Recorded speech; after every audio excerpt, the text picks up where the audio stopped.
Yes, Ed turned out to not be gracious. He did some very bad things, and then when he did some very bad things, it meant that Discovery Channel just didn't work for us. Yeah. No one saw it coming. 1 minute, Edd China was rolling a battered Porsche into the workshop, sleeves up, smile wide, ready to show the world how real car fixes were done. The next, he was gone.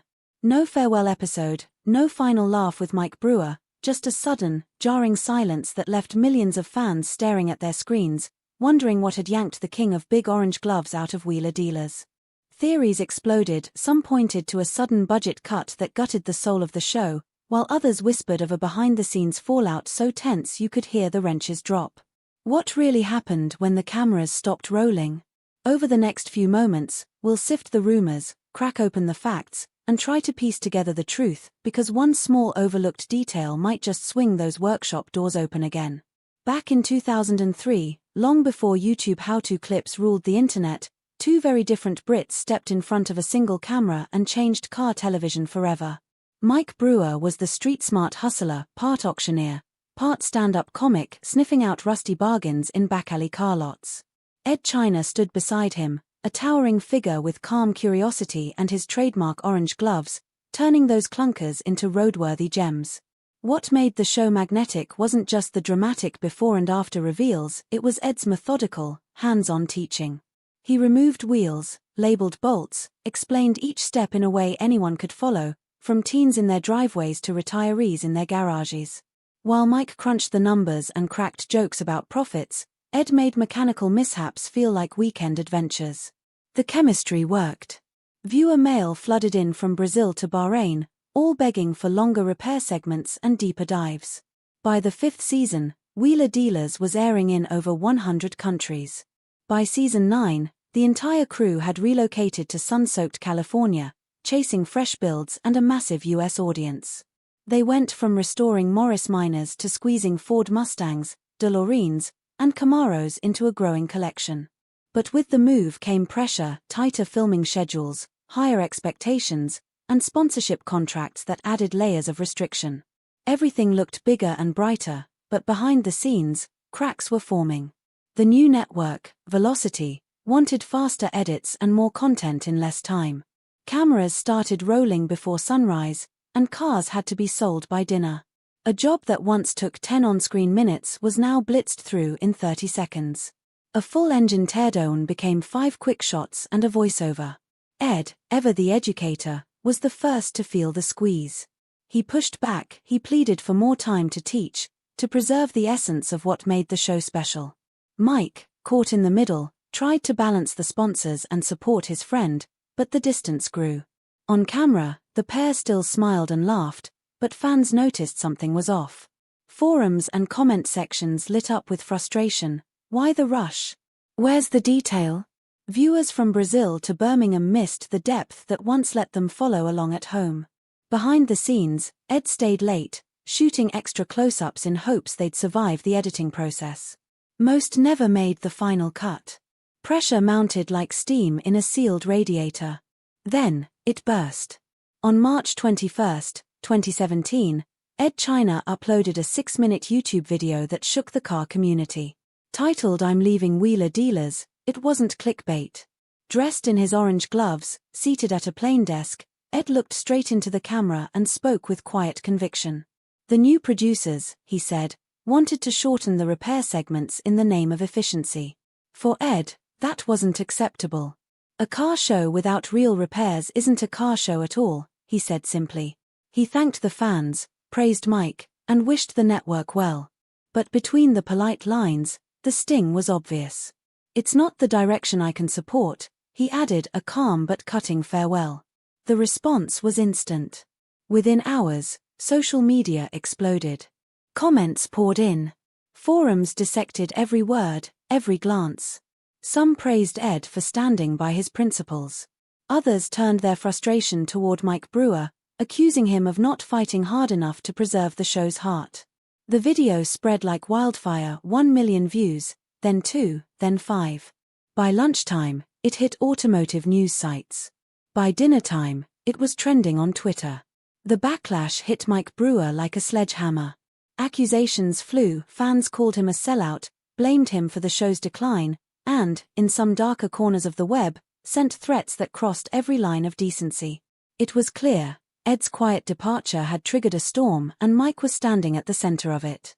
It had nothing to do with rusty cars or leaking gaskets. After Edd China's bombshell departure from Wheeler Dealers, Mike Brewer tried to calm the storm. He tweeted that he loved Edd like a brother and had pleaded with the network to preserve the long repair scenes. But the tide of anger kept rising. Soon, the backlash spilled into real life. Mike's inbox filled with hate mail. One message warned of a visit to his home, another dragged his teenage daughter into the mess. Shaken, Mike contacted the police, who opened a file and advised him to stay alert. The emotional toll was crushing. Mike later admitted the stress nearly broke him. Even Edd stepped in, asking fans not to threaten Mike and urging everyone to chill out. But as often happens online, one spark had ignited a wildfire. Sponsors grew nervous. A major tire brand pulled a planned ad spot. The network released a longer statement, insisting Wheeler Dealers would evolve while staying true to its roots. They also announced Edd's replacement, Stead, a cheeky, fast-working mechanic known for his energy and quick builds. The fanbase immediately split. Some were curious and excited to see fresh blood, others cried replaceable and vowed never to watch again. Still, many fans held on to a fragile hope that Edd and Mike might somehow reconcile. But for the moment, the split felt final. As Mike braced himself for the show's first episode without Edd, and was about to find out just how fierce the spotlight could be. When the dust settled and filming resumed, Stead, once a police officer, now a car builder, stepped into the shop with a confident grin and a lightning-fast wrench hand. The network banked on his charisma. The debut episode featured a bright blue Mustang. Ant cracked it open, swapped the gearbox, and sprayed on paint like it was frosting. Viewers hungry for action loved it. But longtime fans, the ones who took notes and paused scenes to learn, felt something was missing. "Where's the slow walkthrough?" they asked in the comments. "How did he line up the clutch?" And did his best to bridge the divide. Between takes, he filmed bonus clips breaking down the more technical jobs and uploaded some to YouTube. Still, many remained unseen on a hard drive. Ratings stayed healthy, but the audience was clearly split, those enjoying the fast thrills, and those mourning the loss of the show's educational heart. Mike tried to steer the new duo forward. He praised Ant's skills, teased deeper builds, and promised more detail in upcoming episodes. But every post he made online echoed with the same refrain, "Bring back Edd." Ant himself joked he was the most loved and hated mechanic on television. Off camera, the pressure weighed heavily. Still, cars came in and cars went out, a that Sun 240Z, a dusty Ferrari, even a military Humvee. They were all flipped for profit on screen. The numbers showed the show could survive. But could it ever feel the same? Meanwhile, Edd China had slipped into quiet. He retreated to a workshop in the English countryside, rarely seen except for appearances at car shows and charity events. For 4 years, fans kept asking, where did he go? In 2021, they finally got their answer. Edd launched a brand new YouTube series, Edd China's Workshop Diaries. The first episode dropped on a quiet Friday night. No flashy intros, no broadcast schedule, just Edd, a kettle whistling in the background, and a tired old Range Rover ready for a second life. He greeted viewers like old friends, rolled up his sleeves, and got to work. No montages. No rush. Every bolt came off in real time. Every repair was explained clearly, often with sketches on a whiteboard. It felt like the early days of Wheeler Dealers, only slower, deeper, and entirely under Edd's control. The projects quickly expanded. One week he restored a 1960s milk float with a hidden electric motor.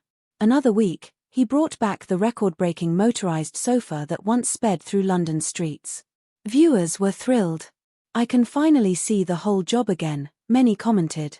By the 10th episode, Edd's channel had passed 500,000 subscribers, powered by ad revenue, Patreon backers, and the occasional big hands, small garage t-shirt sale. With no network pressures, Edd moved at his own pace.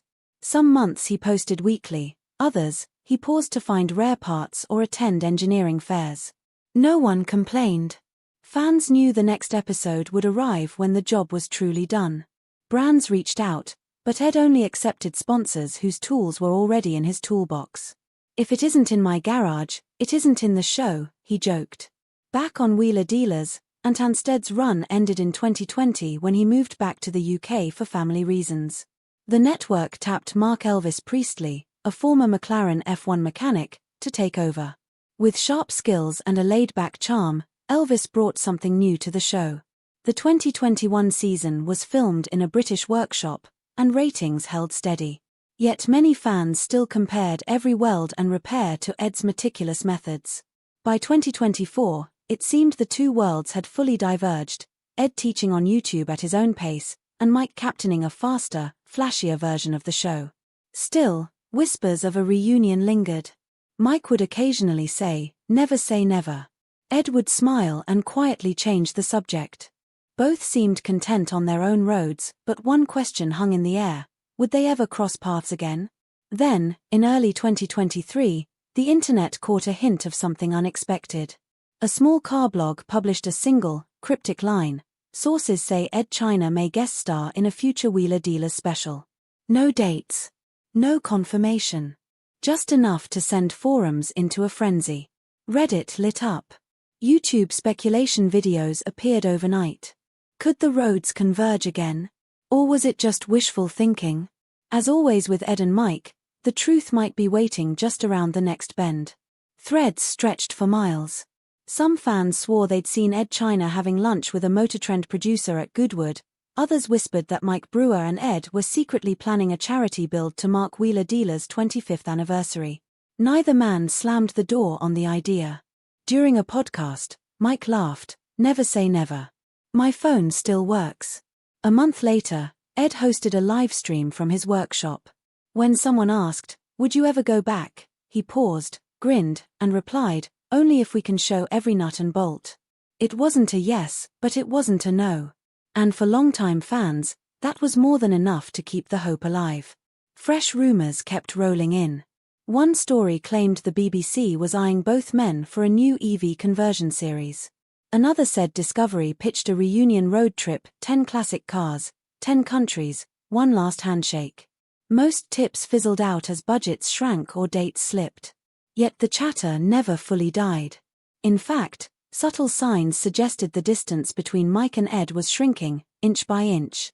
At the 2024 NEC Classic Motor Show, the two appeared on stage the same day for the first time in 7 years, different panels, but the same event. Backstage, they shared a brief hello, and a photo of them smiling together sent Twitter into a frenzy.